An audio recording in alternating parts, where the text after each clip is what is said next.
All right, on to this next lecture. So this time we're going over chapter 5 in Shapiro's book on the philosophy of mathematics. So the central theme here is logicalism. Now, logicalism is the view that mathematics, or at least a significant part of mathematics, can be reduced to logic. So the question to keep in mind here is mathematics really just equivalent to logic plus definitions?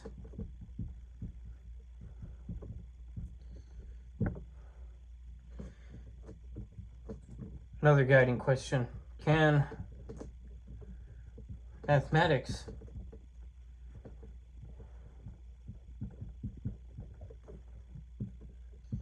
be analytic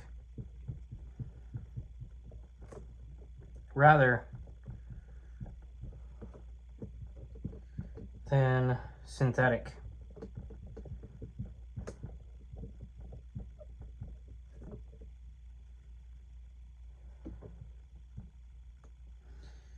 Now, just to recap, for Kant we had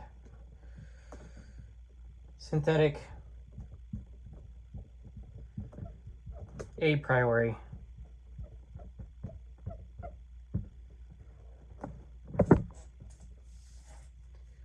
with intuition as big explanation for how we know things in math.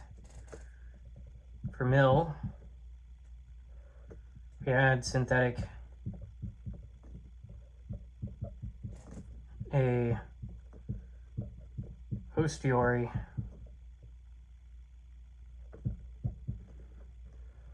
and the epistemological answer was often experience. Now, logicalism is a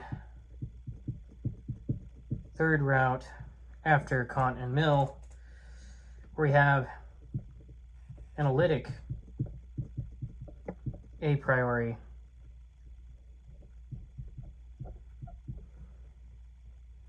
we have logic and definitions to thank for all that we know in math.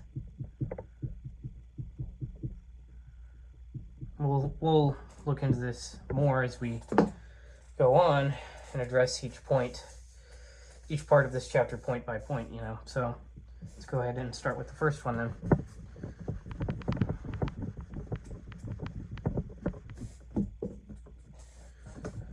All right. The Logicism alternative.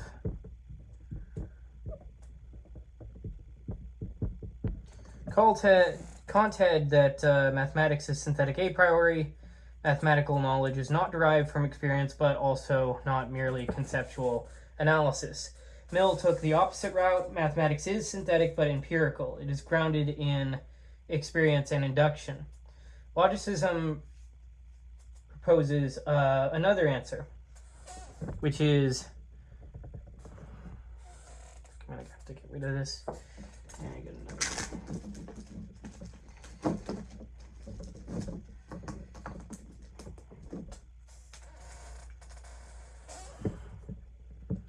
Mathematics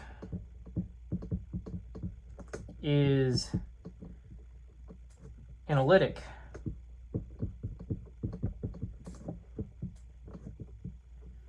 What this means is that mathematical truths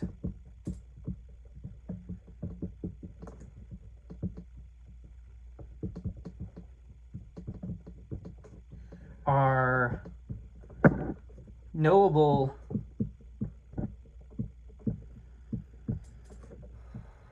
a priori because they can be derived from logic and definitions alone.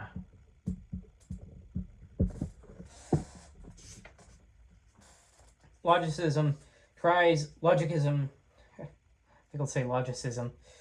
to preserve the necessity and a priority of mathematics without Kantian intuition and without Millian empiricism.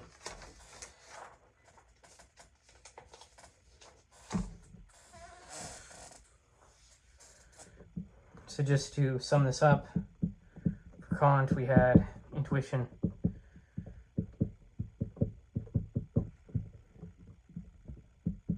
for Mill, experience, and now for logicism we have logic plus definitions.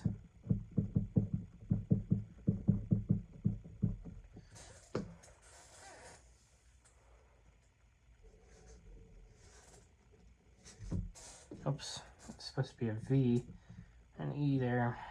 Oh well. On to the next point.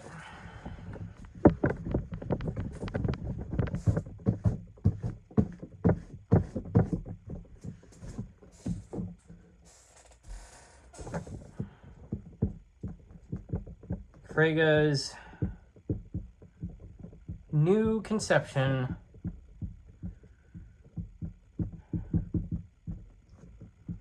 of analyticity.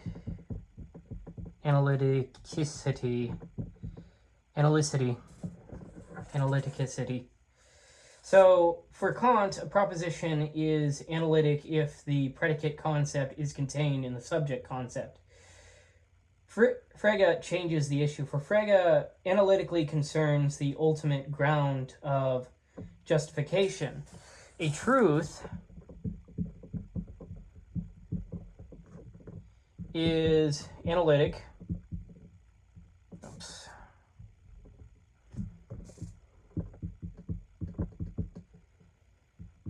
If it's possible, if it's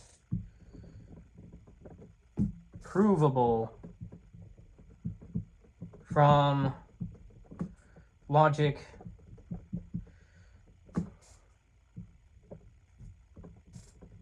and definitions alone. Now, so the question is not whether 7 plus 5 is equal to 12 is contained in the concepts of 7, 5, addition, and 12. The question is whether arithmetic can be derived from logical laws and definitions. Frege turns analytically from a theory of concept containment into a theory of proof. So, for Kant, we had analytic as being equal to concept containment.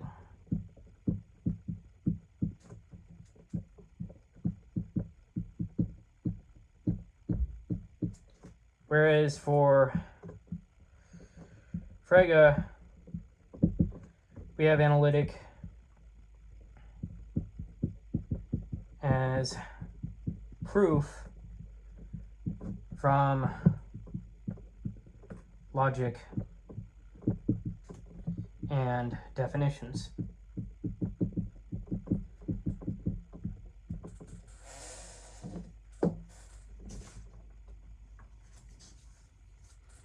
Let's go on to the next point.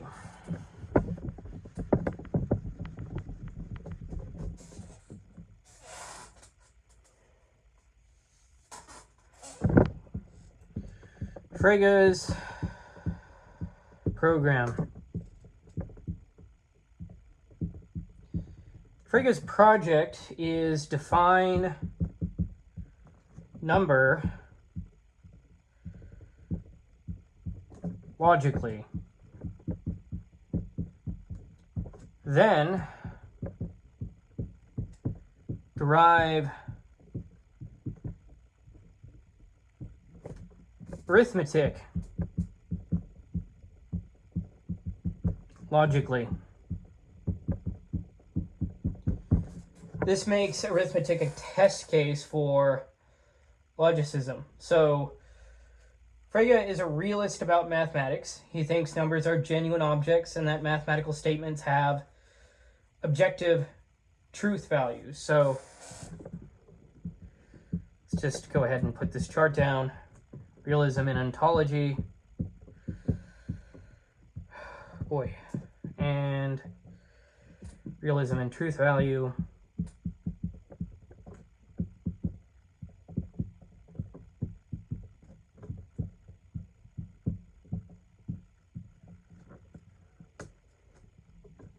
So for him, numbers exist as objects on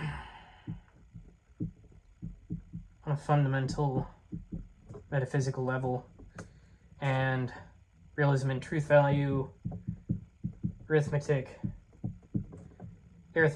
statements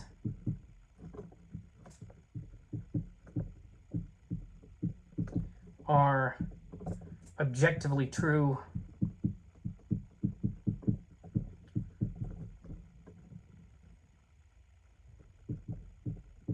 or false.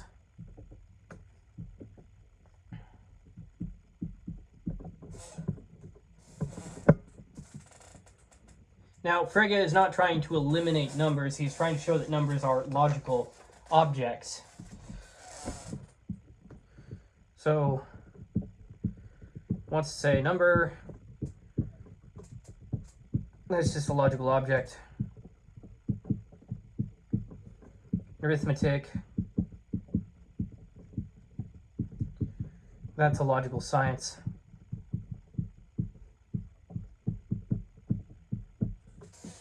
All right, let's move on to the next point.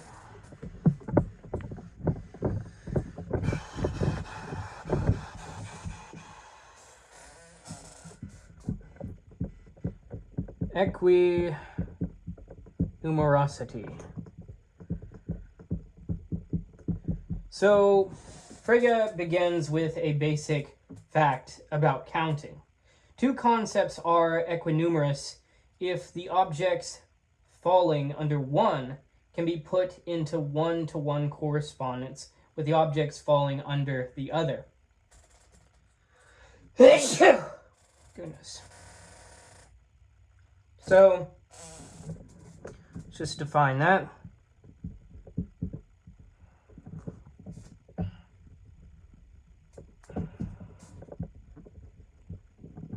Two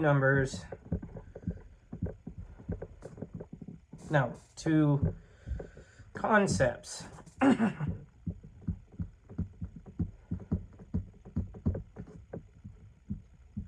are equinumerous if the objects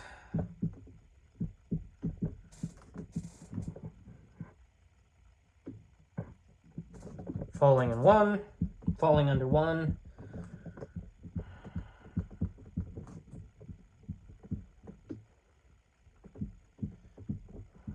can be put into one-to-one correspondence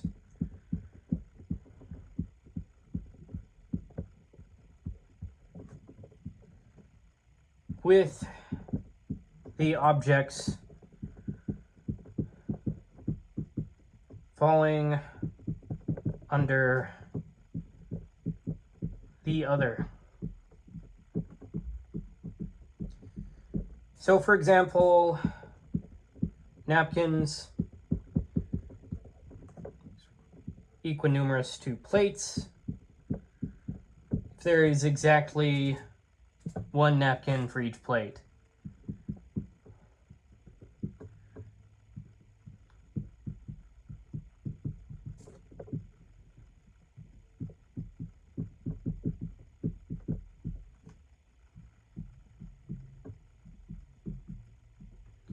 Right? And in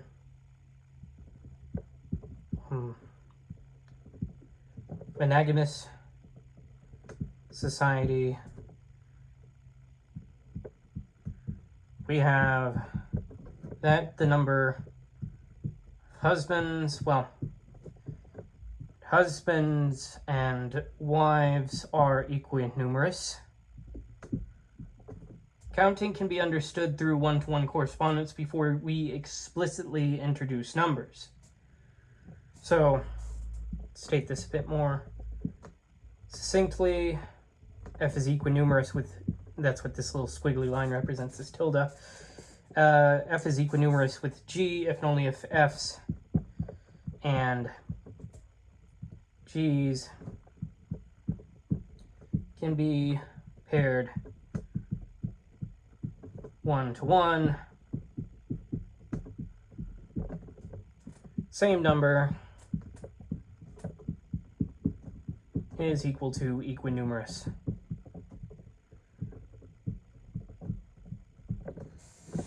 Let's move on to the next point.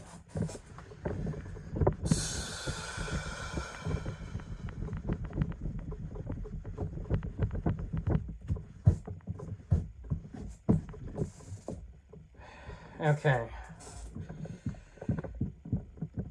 Hume's principle. So Frege's central principle is now called Hume's principle. So its number of F is equal to the number of G if and only if F is equinumerous with G. Yeah, so the number of F is equal to the number of G if and only if F and G are equinumerous. The principle connects number identity with one-to-one correspondence. Hume's principle is the heart of Fregean logicism. It gives identity conditions for numbers in terms of equinumerosity. This is also, it also means when, if and only if. So we have this principle along with what we're getting out of it is number identity corresponds, or if and only if we have one-to-one correspondence.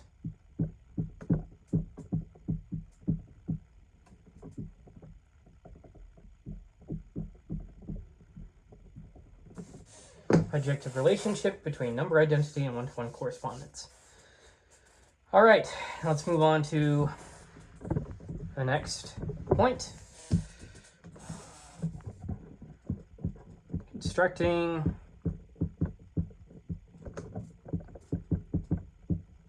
the natural numbers. So Frege defines zero using an impossible concept.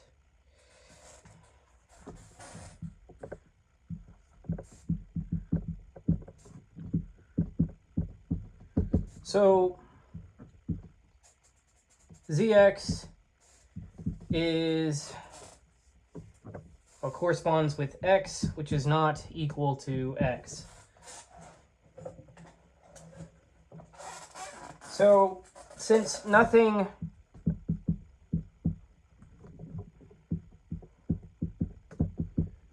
is non-self-identical,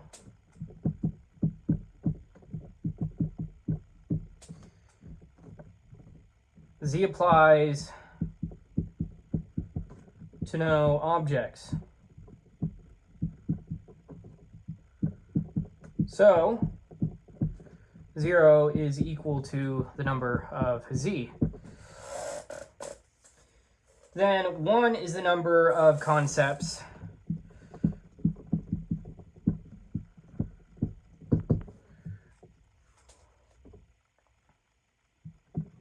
is the number of the concept identical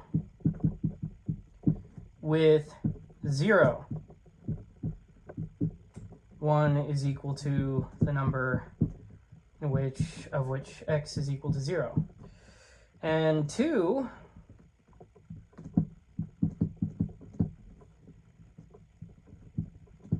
is the number of the concept identical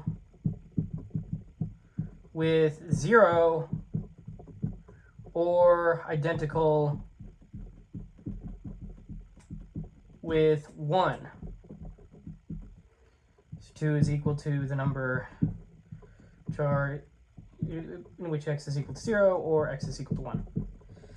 All right, so Frege tries to generate the natural numbers from logical notions, object, concept, identity, and equinumerosity.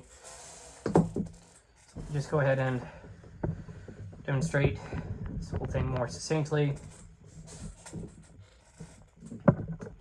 0 is equal to the number of x which do not identify with x, or in which x is not equal to x. 1 is equal to the number of x equal to 0. 2 is equal to the number of x which is equal to 0 or x is equal to 1. 3 is equal to number of x equal to 0, x is equal to 1, or x is equal to 2.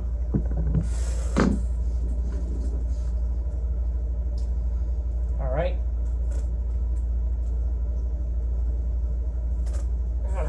So let's move on to the next point.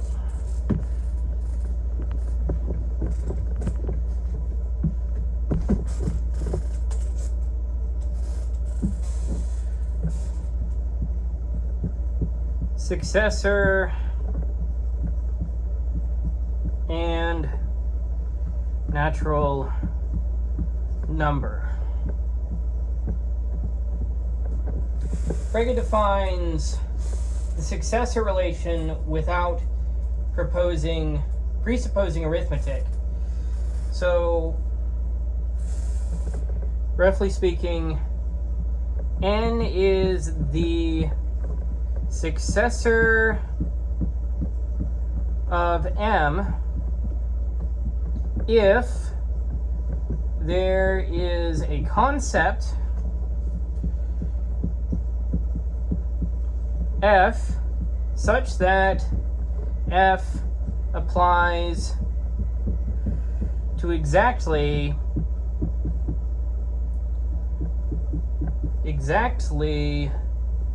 m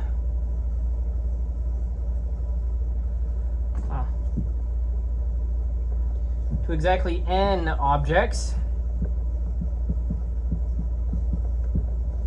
and removing one object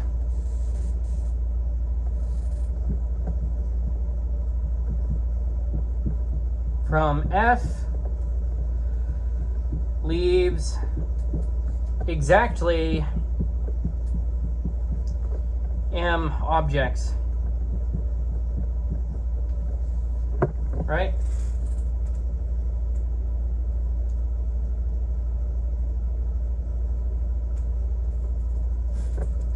Now, n is equal to m plus 1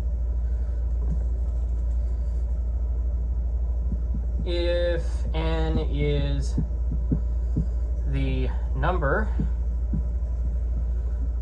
of a concept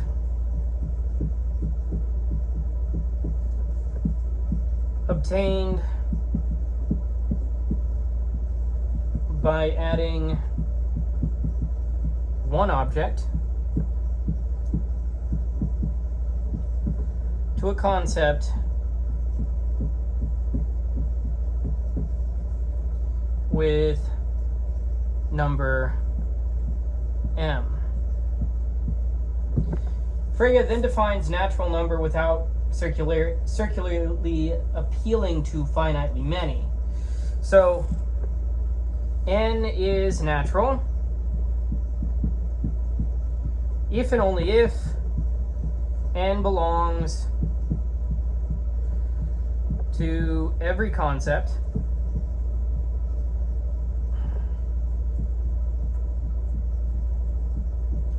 containing 0 and closed under successor.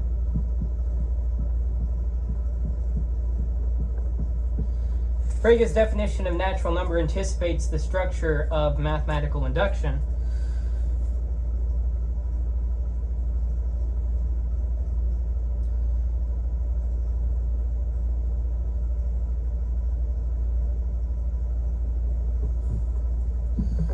So let me just put it a different way. So we have 0 is contained within the set F for all n,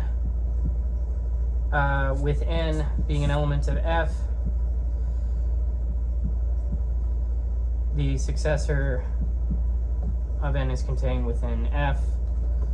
Therefore, every natural number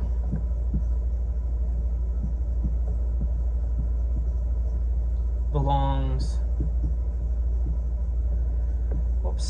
in what belongs to F. All right, on to the next point.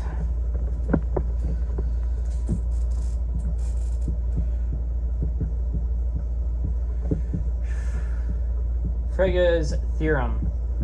So Frege derives the basic laws of arithmetic from Hume's principle and second-order logic. The result is now called Frege's theorem, which is basically that Hume's principle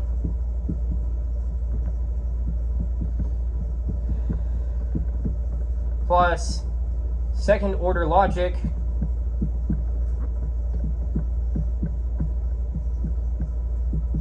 implies arithmetic. Now, the theorem is a major mathematical and philosophical achievement. Even if Frege's full system fails, Frege's theorem shows that arithmetic has a surprisingly deep connection with logic and abstraction.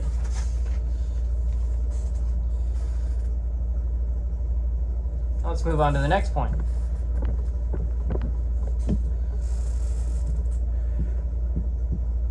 The Caesar problem. So Frege was not satisfied with Hume's principle alone. Hume's principle settles identities of this form. Let me just say, not Harry Potter, but Hume's principle settles identities of this form. Number of F is equal to the number of G. But it does not settle identities of this form. Number of F is equal to T, with T as an arbitrary singular term.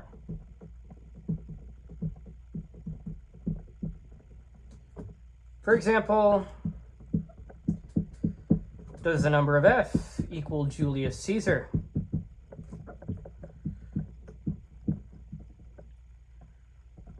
This is the Caesar problem. The question is not whether anyone will actually confuse the number 2 with Caesar. The question is whether Frege has given full identity conditions for numbers as objects. If numbers are objects, we need to know when a number is identical with or distinct from any object whatsoever.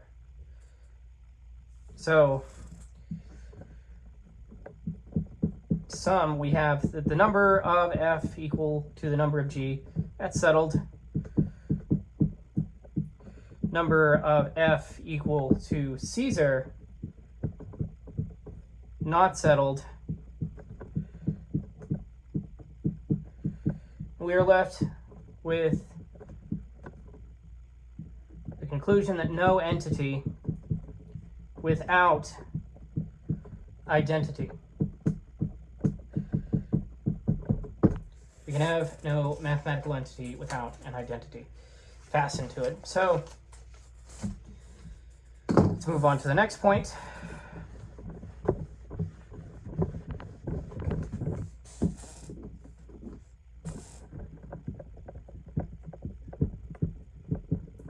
extensions and basic law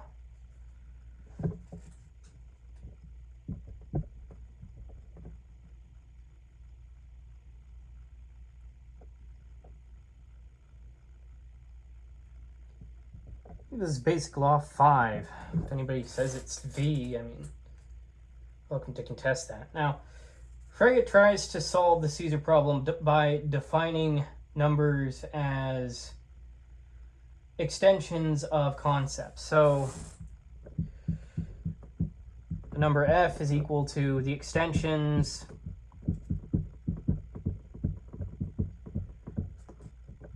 of the concept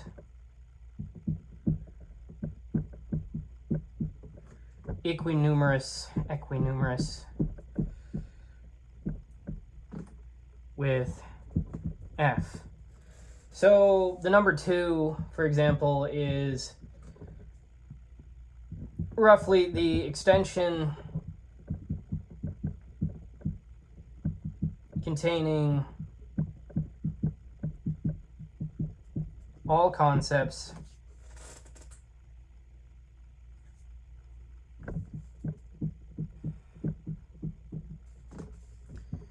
that apply to exactly 2 objects.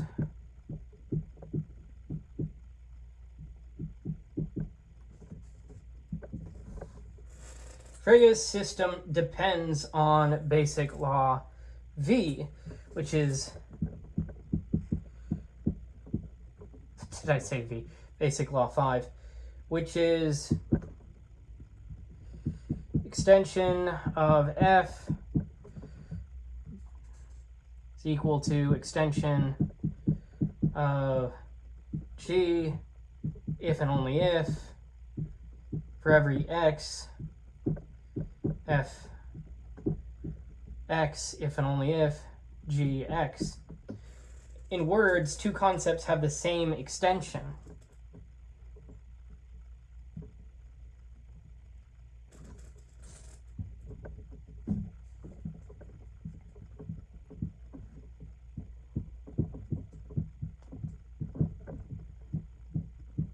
Two concepts have the same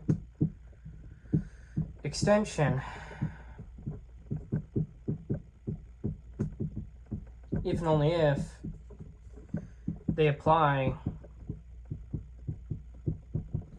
to exactly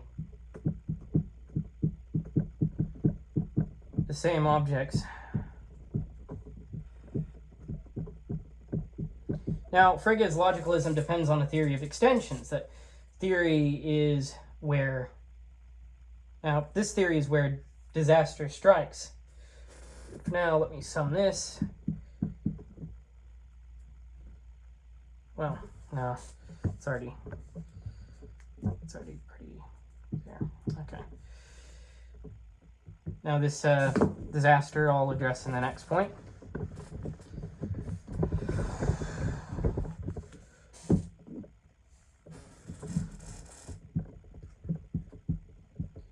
Russell's paradox.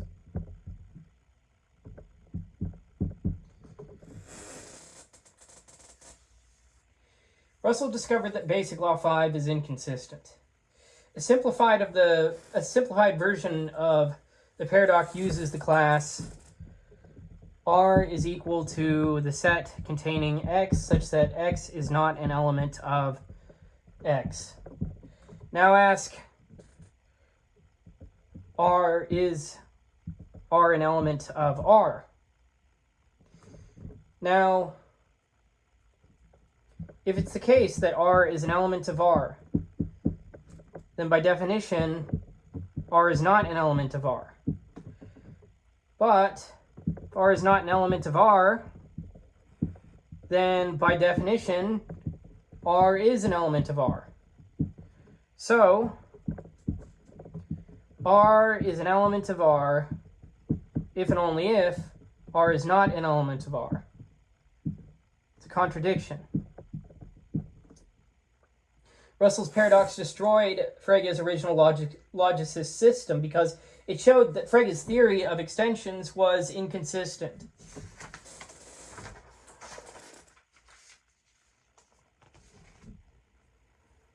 Let's go ahead and move on to the next point.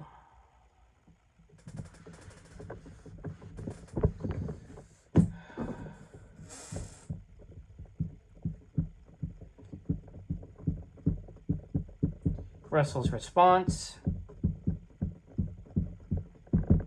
The vicious circle principle.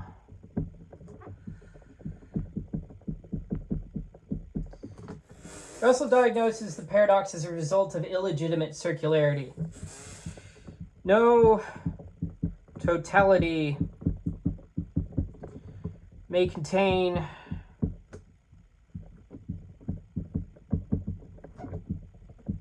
members defined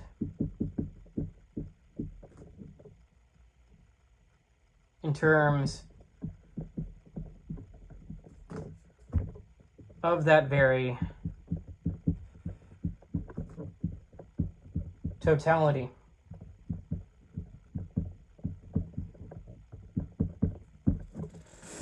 This is the vicious circle principle.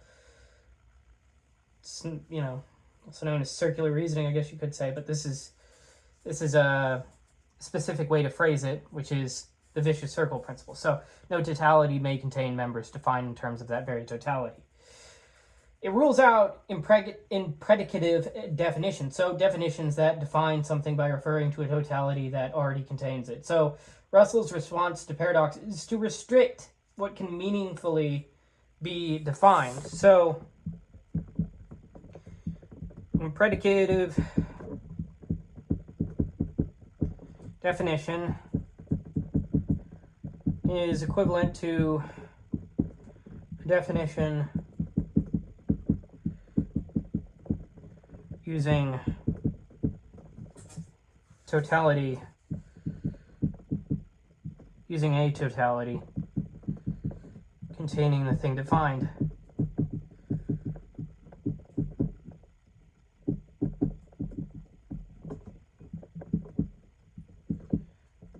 And what does Russell say? Russell says, ban it. Right. Now, let's move on to the next point. Ugh.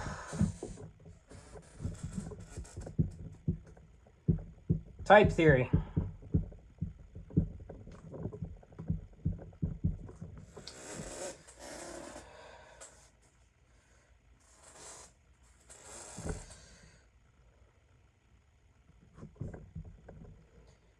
Russell introduces type theory to block self-membership,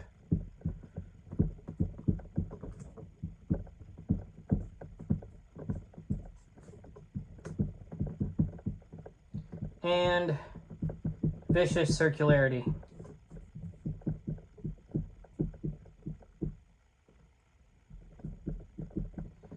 So it goes something like this. You have type 0, type 1, type 2, type 3.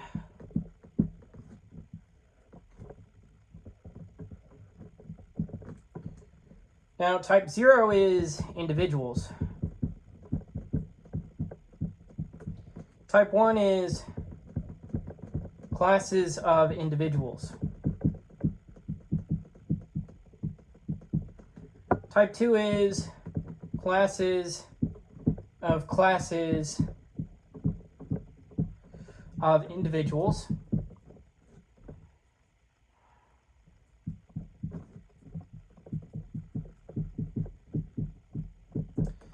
And type 3 is classes of type 2 classes.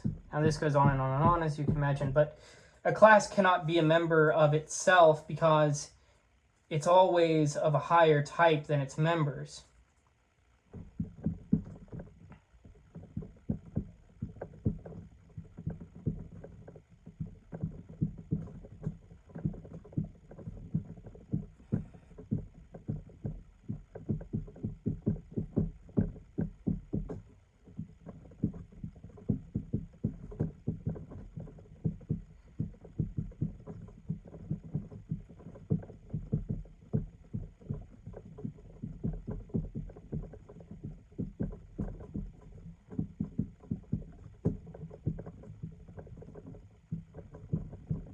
Right.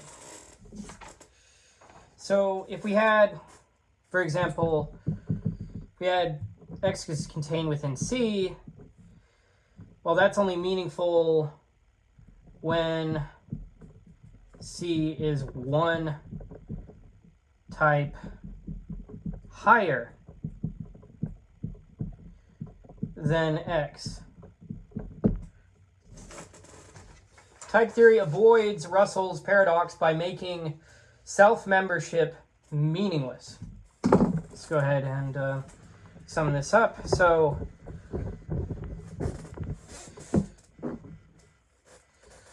you have individuals, classes, classes of classes,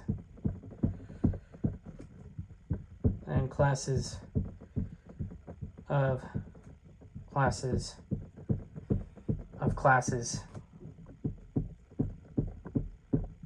so on, right? And then, but R contained within R is not false.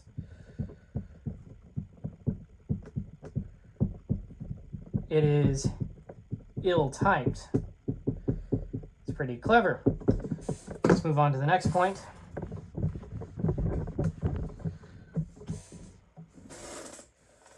Oh boy. Okay.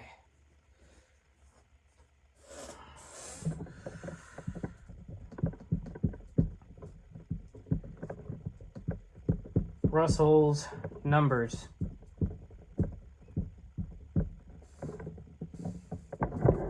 So Russell defines numbers as classes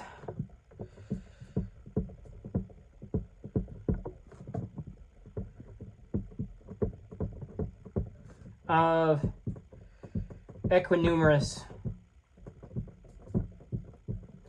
classes.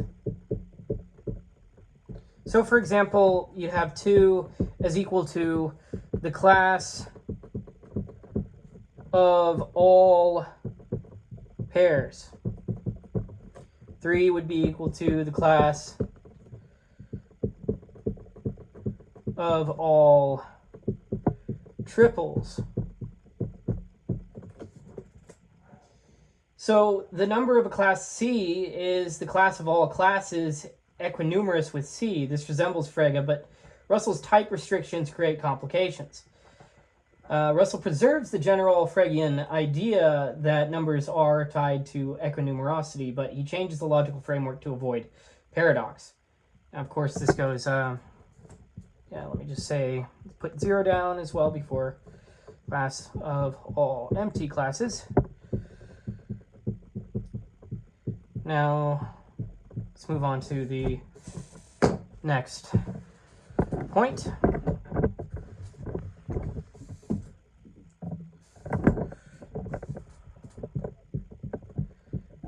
The axiom of infinity. Now, Russell cannot prove that there are infinitely many numbers.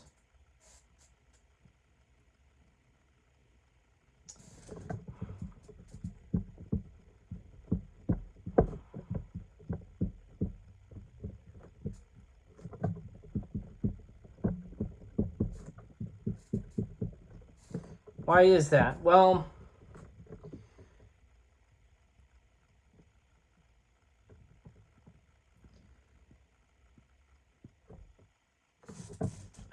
we'll get to that at another time. But anyway, so if there are, but they run into a problem here, which is that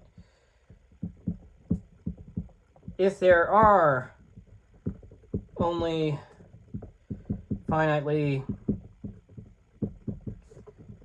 many, well, I mean, we've already kind of gone over why they can't exactly prove there's infinitely many numbers, because it's just like, okay, prove by experience, you know, and whatnot, but try that, you know, but it's more like it comes out of I don't want to say necessity, because that's very, that has a whole bunch of other meaning, but I mean, you want the thing to work. And so I start this point by calling it the axiom of infinity, right? So it's like, well, suppose there are only finitely many individuals. Then there are only finitely many classes.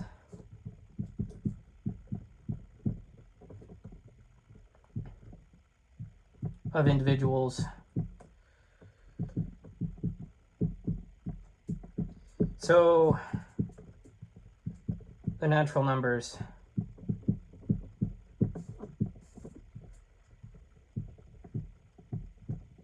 run out. Now you don't want that, so what do you do instead? Well, Russell and Whitehead introduced the axiom of infinity, which is there are infinitely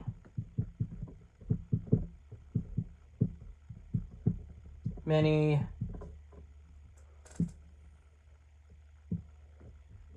individuals.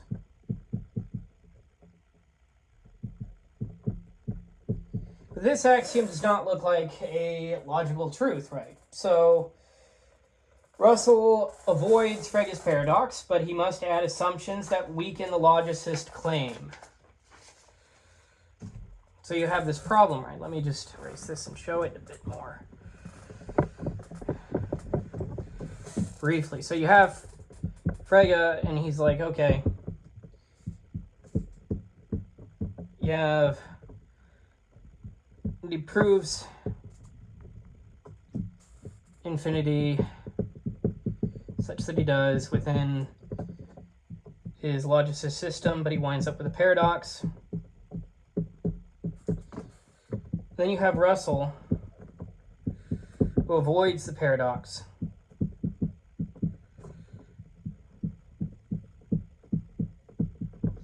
But assumes infinity.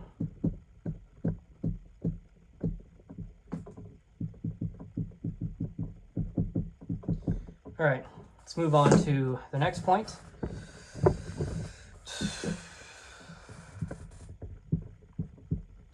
The axiom of reducibility.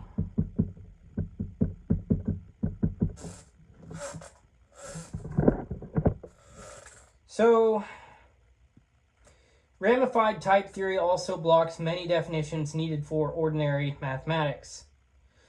To recover, so problem.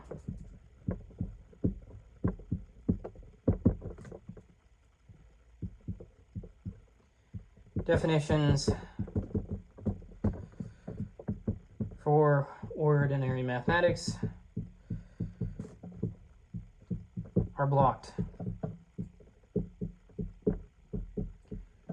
Now, to recover mathematics, Russell and Whitehead introduced the axiom of reducibility,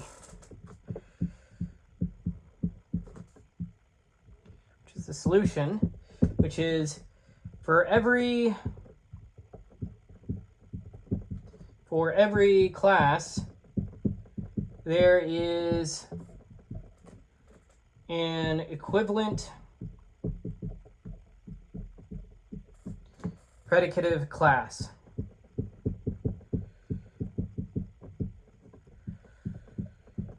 So this allows them to proceed as if many predicative definitions were acceptable, but the axiom looks ad hoc. It is introduced because mathematics needs it, not because it is obviously logical.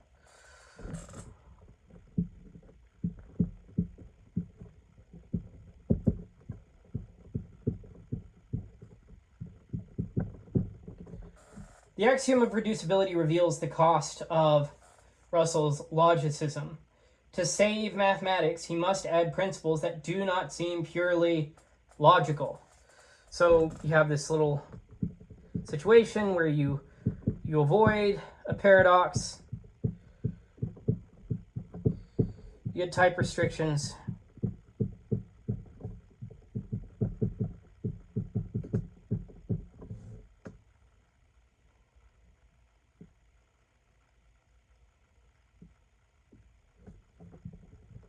you want to try and recover mathematics,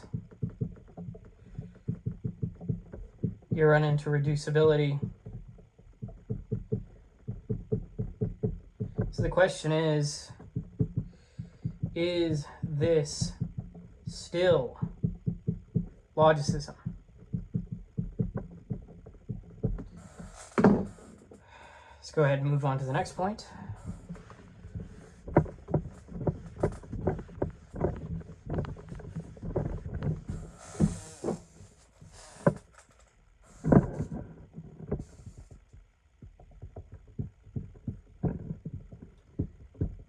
Russell's no-class theory.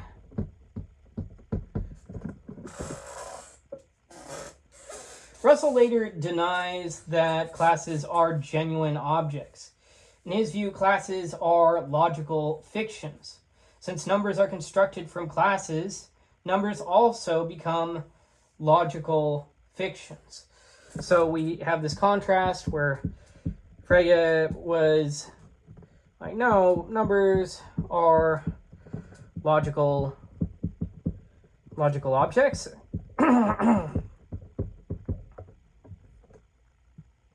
We have a realist ontology with him.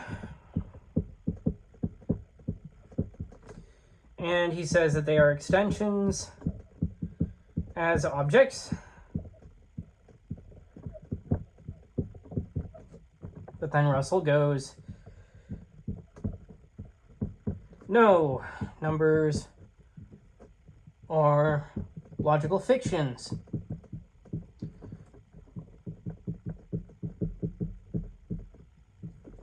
And he's anti-realist about classes. Classes eliminated. He sees extensions as objects. He sees classes eliminated by paraphrase. Frege and Russell are both logicists, but they differ sharply about what numbers are. So Frege says, right, numbers exist as logical objects, right?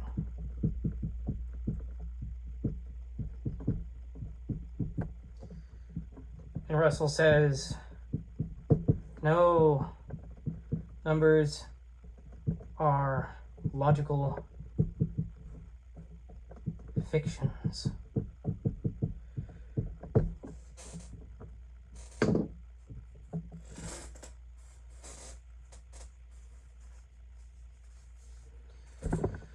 All right. Let's move on to the next point.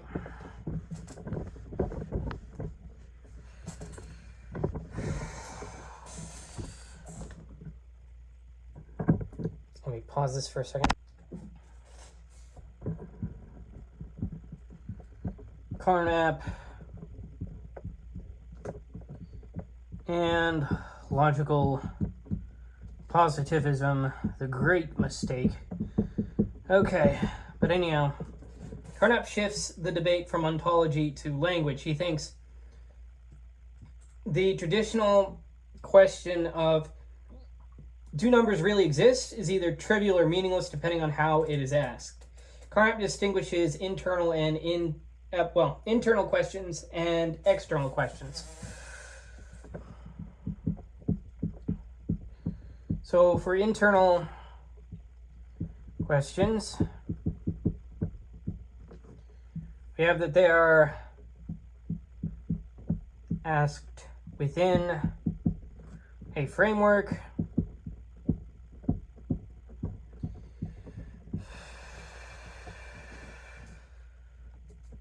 answered by rules,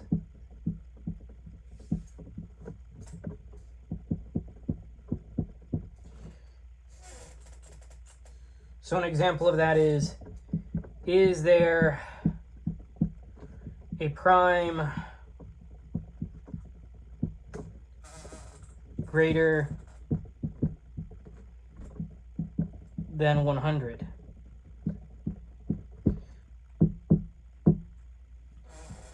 Now for external questions.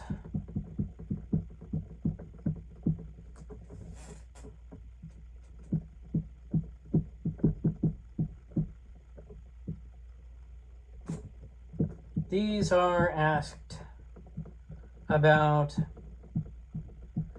the framework as a whole.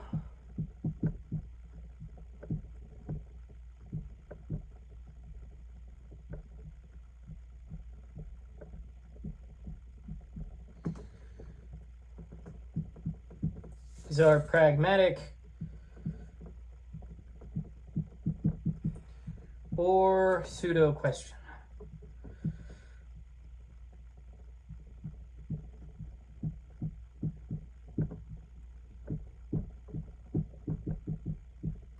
Example, do numbers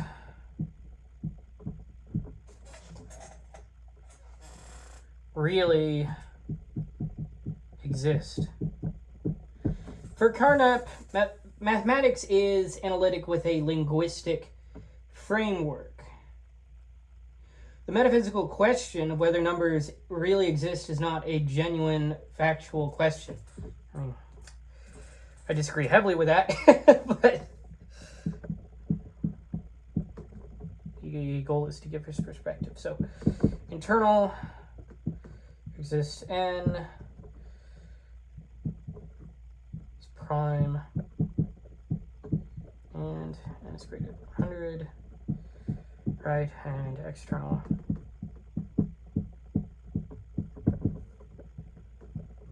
do numbers really exist? I guess he would be like, they're here. What does it matter? I mean, it does matter, but he's just reductionistic to. But yes, for Carnap we choose frameworks. Yeah, he's a pragmatist. Okay, yeah. At least for mathematics, from what I see right now. Pragmatically, it's like, does it matter if it exists, but we act as though it exists, and so that's enough. I think would probably be something like an answer there. Okay, now let's go on to the next point.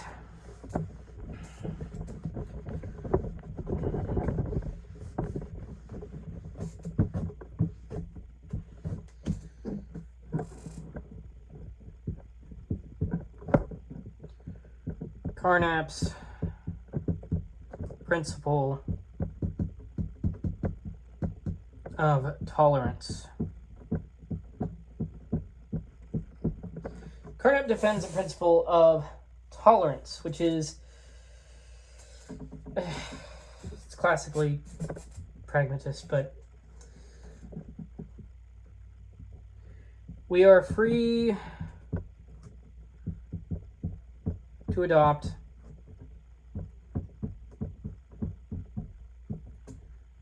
whatever linguistic framework is useful, provided the rules are clear. The question is not in this, is this framework metaphysically correct? The question is this framework useful for science and inquiry? This lets Carnap accept impredicative systems if they are useful without defending them by metaphysics. So he tries to head it off at the pass. Now, Carnap replaces metaphysical justification with pragmatic choice of language. So in this formulation, it's like, okay, frameworks are tools. Choose by clarity, efficiency, and utility.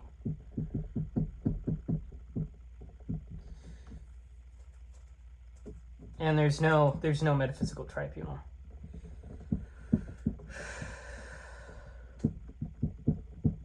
They're just meat on a ball of dirt. Okay. Now,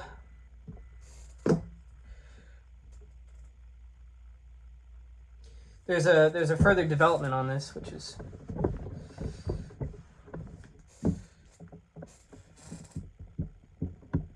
ire and mathematical truth. Ire states the positivist view clearly. Empiricism says that factual truths are known through experience, but mathematics seems necessary and certain. So the positivist concludes, look, mathematics is necessary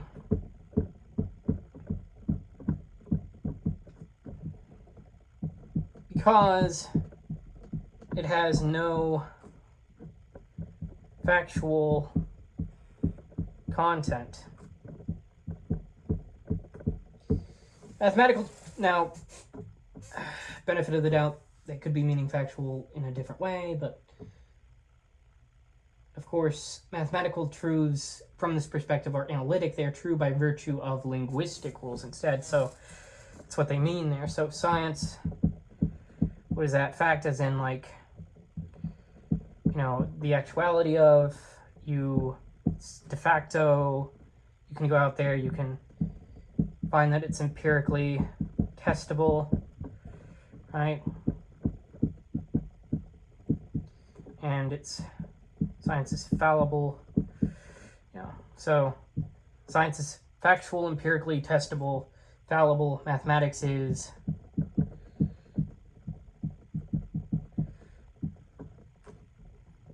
analytic,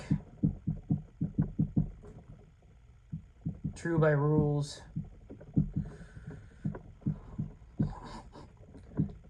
necessary. Mathematics is dead, and Carnap has killed him. Okay, Carnap and Ire have killed him. Yeah. That's a good one. Okay, so logical positivism preserves empiricism by saying that mathematics is not factual. Right, so the reason why is you kind of, if you think along these lines, it's like, okay, if it's factual, then empirical. Math is not empirical.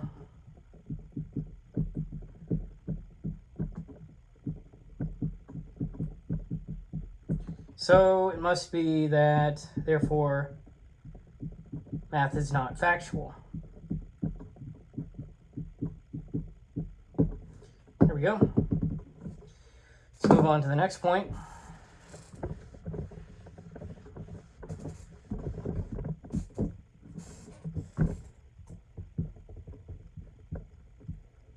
Geometry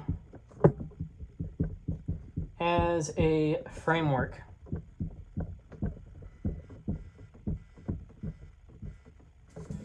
Logical positivists also treat geometry as a framework. So Euclidean geometry is not refuted by measuring a triangle and finding that its angles do not sum to 180. Instead, we say the measurement was wrong. Or the physical triangle is not Euclidean. Pure geometry is analytic within its framework. The empirical question is, which geometry is useful for physics? The logical positivists separate pure mathematics from applied mathematics. So you have this notion of pure geometry as an analytic framework.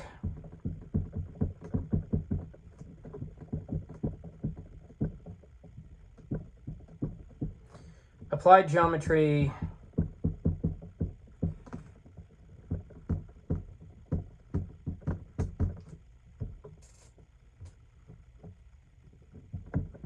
as empirical choice.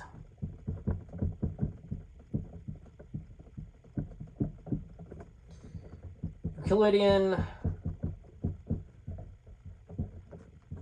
non-Euclidean, right?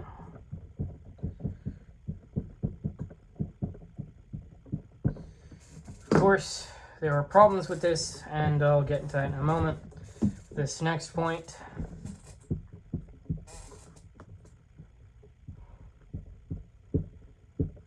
Problems for logical positivism.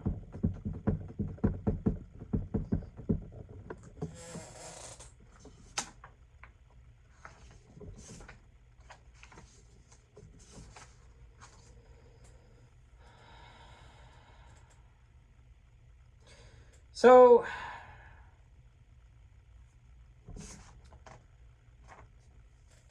logical positivism eventually runs into several major problems. So, these are known as verification. The first one that I'll talk about is verification. And that one is basically, okay, in question form, what exactly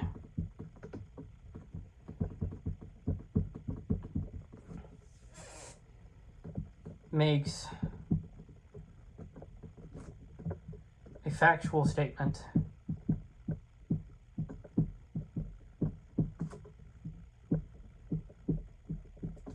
verifiable?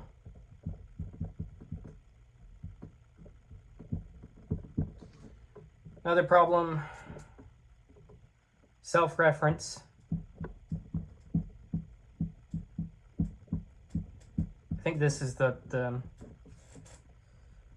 one that breaks it for the most part. I think that this is the one that I think about whenever I think about like what went wrong with logical positivism. This is the one that comes to my mind the most. The other ones are you could say equally valid, but this one comes to my mind the most, which is that, like, is the verification principle itself analytic or empirically verifiable? It's its own kind of circular reasoning, because it depends on these axiomatic things, right?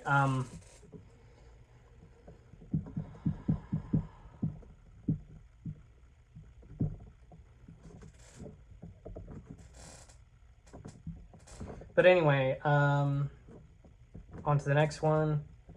Analytic / synthetic distinction.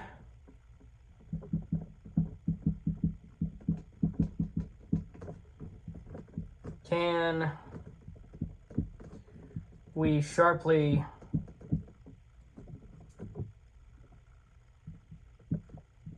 distinguish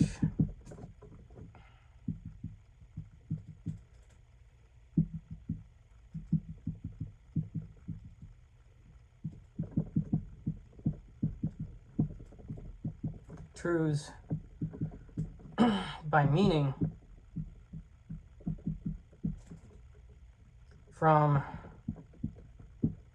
truths by fact?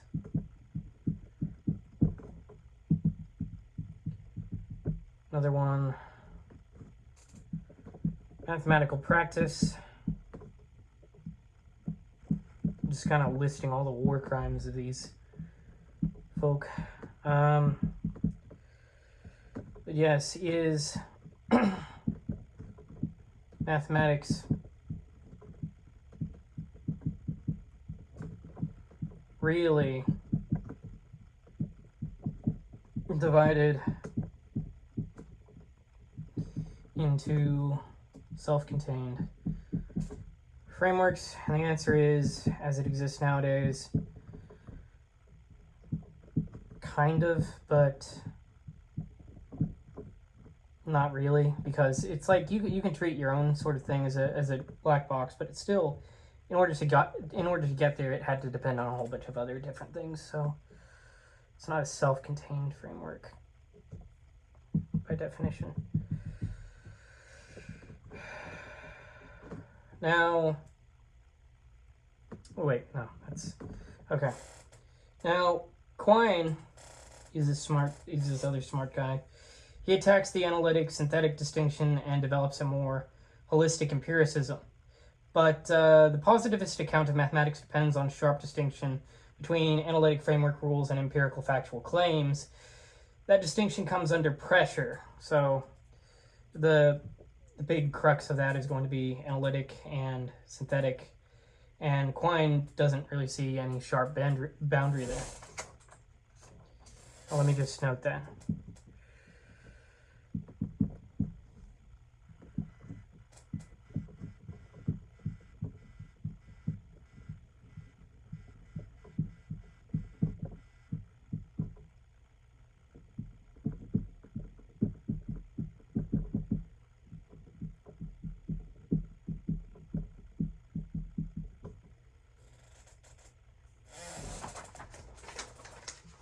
All right, let's move on to the next point.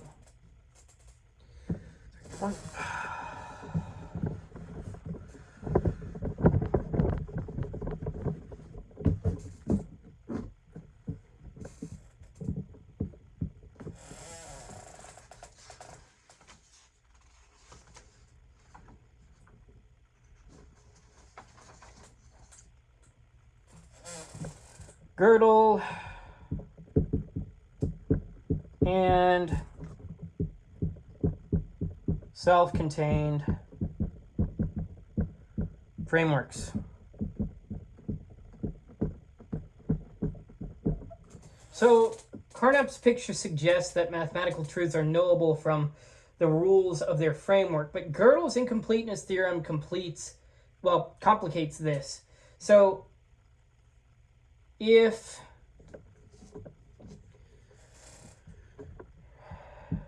D is sufficiently strong,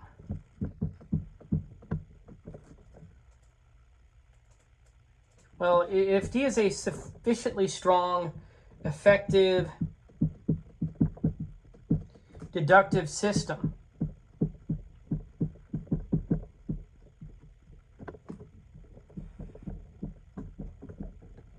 then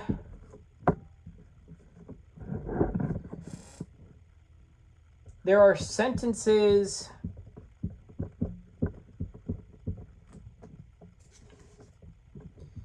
in the language of D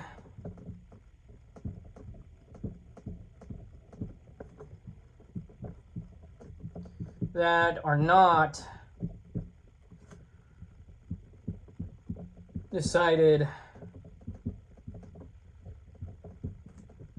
by the rules of D.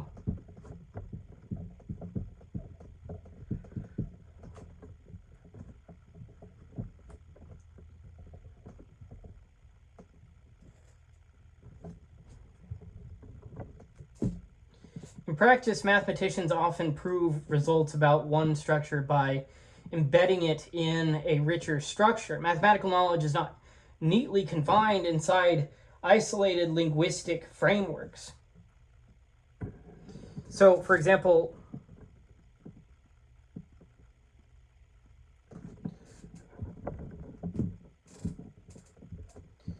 let's say you have an arithmetic statement. Oops.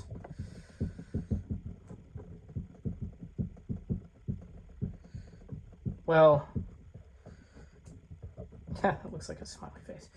But that was proved using richer mathematics. That's proved, an arithmetic statement is by its nature proved using richer mathematics. Frameworks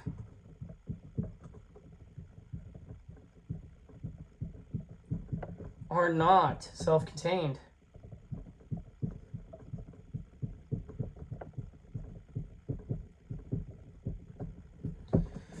Okay, now let's move on to the next point. 3, 2, 1.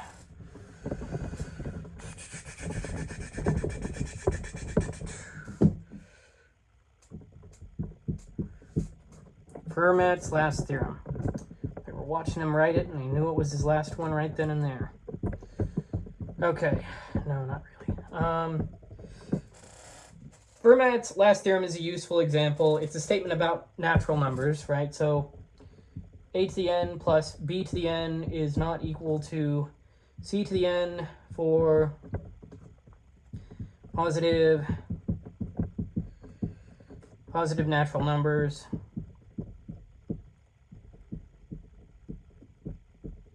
a, b, c, and n greater than 2. Now, the statement is elementary enough to understand with basic arithmetic, but its proof uses highly sophisticated mathematics far beyond elementary arithmetic.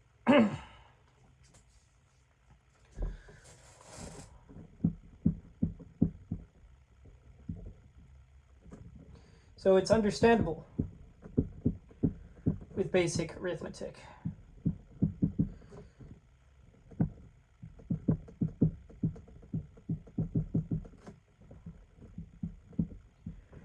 Provable.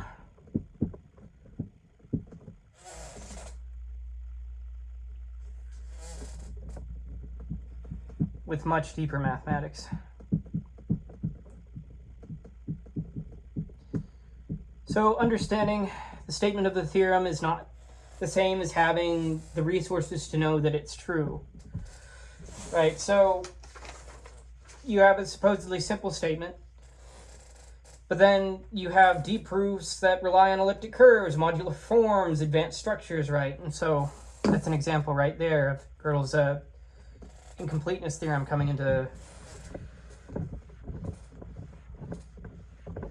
a clearer light. Now, let's move on to this next point. Neologicism, because I can't just put it down, man. Okay, now, contemporary neologicists such as Crispin Wright and Bob Hale revive Frege's project. They avoid basic law 5 and work directly with Hume's principle, which, remember, that was, well, let me just put this down. No basic law 5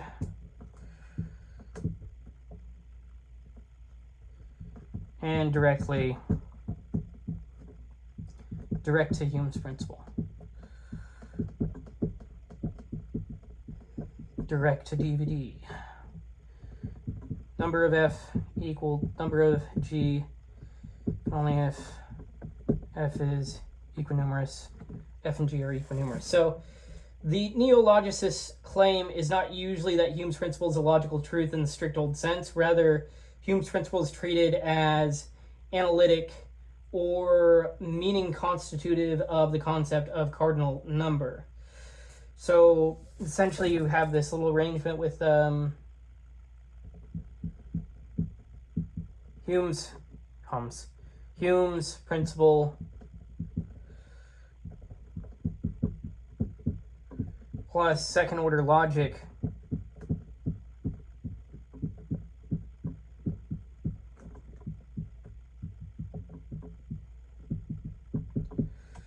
leading to arithmetic, implying arithmetic. Now, neologicism preserves Frege's central insight while avoiding the inconsistent theory of extensions. So you have Frege, it's like, okay, we get this basic law, 5 business leading to paradox, and the neologicists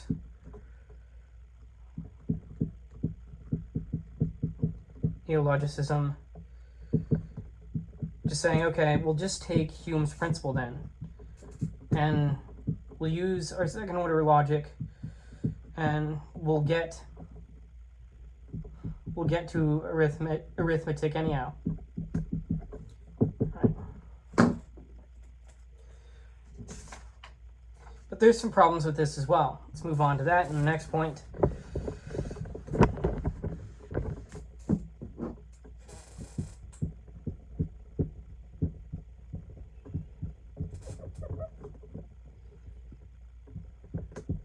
problems for neo-logicism. Logicism? I don't like saying logicism every single time. Logicism is way easier to say. Logicism faces several major problems. So let's just go ahead and get the chart out. Problem, firstly, second order logic.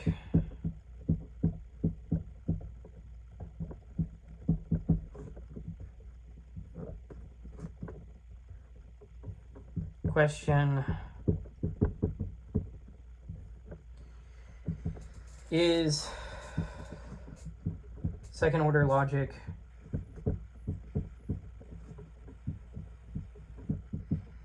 really logic, or is it set theory in disguise?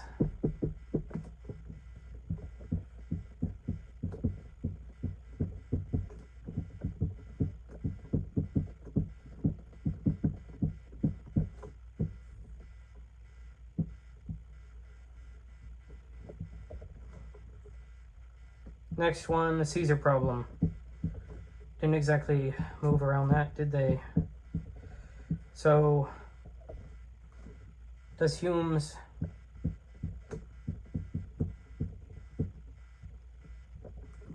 principle fully identify numbers as objects?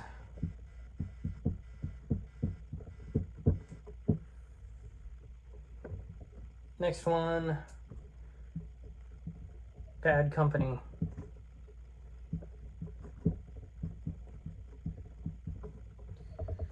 So how do we distinguish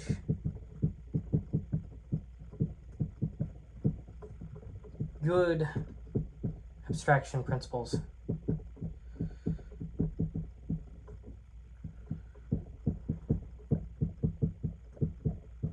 from bad ones?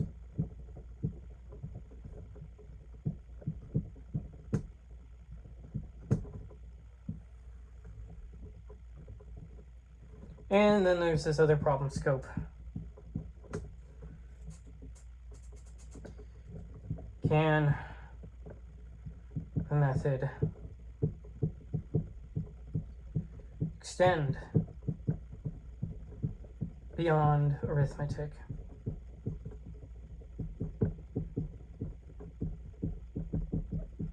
The bad company objection is especially important. Basic Law 5 and Hume's principle are both abstraction principles. One is inconsistent. The other is fruitful. What separates good abstraction from bad abstraction, right? Now, neologicism depends on showing that Hume's principle is legitimate in a way that bad abstraction principles are not. So you have good abstraction, Hume's principle, bad abstraction, Basic Law 5. You still need a non-ad hoc distinction. What would so to conclude this, what would logicism have to show?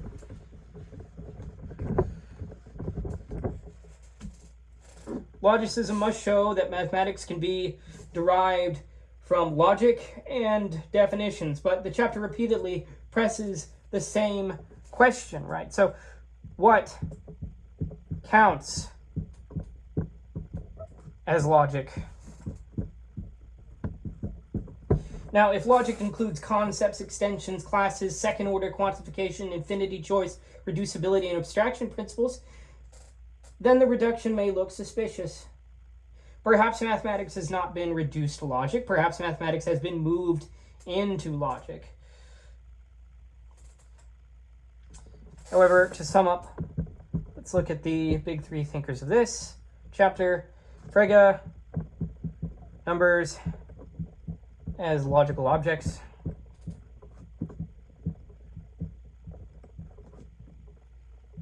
He's a realist. First things first, he's a realist. Realist logicism, paradox problem, he has that.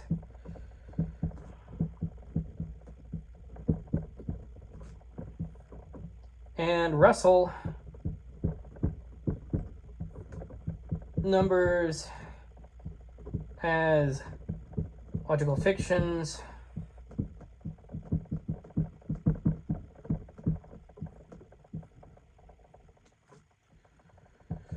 Type, theoretic, logicism, extra axioms problem. I know the way I've been pronouncing logicism, probably the lazy way, but it's fine. You know what I'm talking about. And last but not least, well, Russell has a type, theoretical logicism, and extra axioms problem, and Carnap has numbers as framework. Yeah, he doesn't like the other thing. Internal entities. You can talk to them. It's really scary. No. But he has linguistic logicism with a framework problem. Now, in the final framing of this, logicism is powerful, but it's an unstable answer to the post-Kantian problem. It gives a beautiful explanation of the a priori character of mathematics. Mathematics is knowable because it follows from logic, but it also faces a deep challenge. The more logic must contain, the less clear it is that mathematics has been reduced. Logicism lives or dies by the boundary between logic and mathematics.